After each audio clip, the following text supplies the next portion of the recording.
How frustrating is it to be on a gluten-free diet or a low FODMAP diet? You either have to go to a sit-down restaurant that has a gluten-free menu that you can then modify to death, or you have to make things from scratch at home.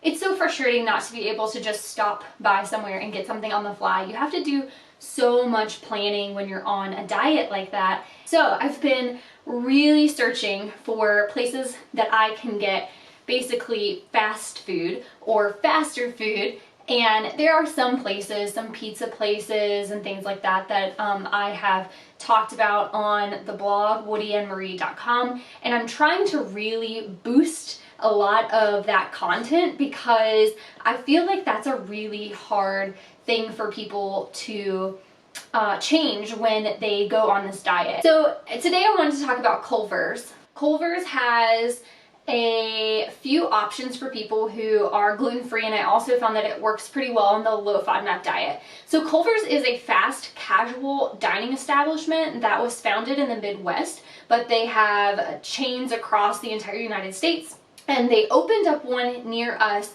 a year or so ago, and I didn't think that I'd be able to eat anything there, but turns out they actually have Udi's gluten-free buns for their burgers, and typically hamburgers are okay because it's just like steaks. Usually they're just seasoned with salt and pepper or nothing at all.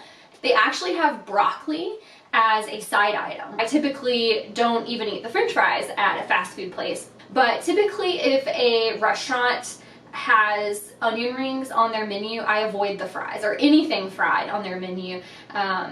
I usually avoid the french fries because you're going to run into cross-contamination with fries that are fried in the same fryer as onions, which is a big no-no on the low FODMAP diet, and you're going to have cross-contamination with wheat. I do not eat french fries at Culver's, but I do get the broccoli side, and they do have a Tropicana light lemonade on their menu.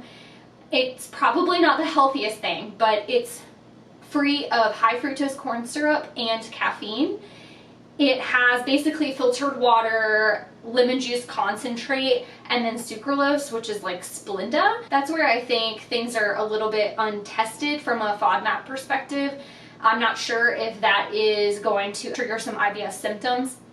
Please test everything because there are some things that may not be safe for you that don't really bother me. And so I haven't done a ton of research into everything that is in these fast food items. So I'm not saying that it's totally low FODMAP and safe for you to eat. It's just typically if a restaurant has some gluten-free options, I can then work my way down into something that is either going to trigger very light IBS symptoms and I can tolerate that, or none at all. So just be careful. Another thing I will caution, ground beef usually has pretty high fat content, and that can also affect your gut motility. So let's take a look at what we got at Culver's today.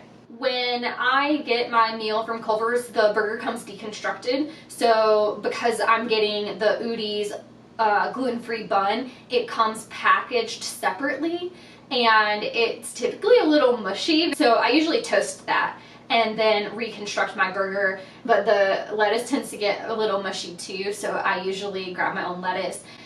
You can get their butter burgers just plain, or you can get them with American cheese if a little bit of dairy doesn't bother you too much. And your own ketchup. We have a ketchup recipe on woodyandmarie.com. We also have a YouTube video of how to make that ketchup in less than 10 minutes. Here is the final product. For more information about the low FODMAP diet, be sure to visit woodyandmarie.com and subscribe and like our YouTube channel.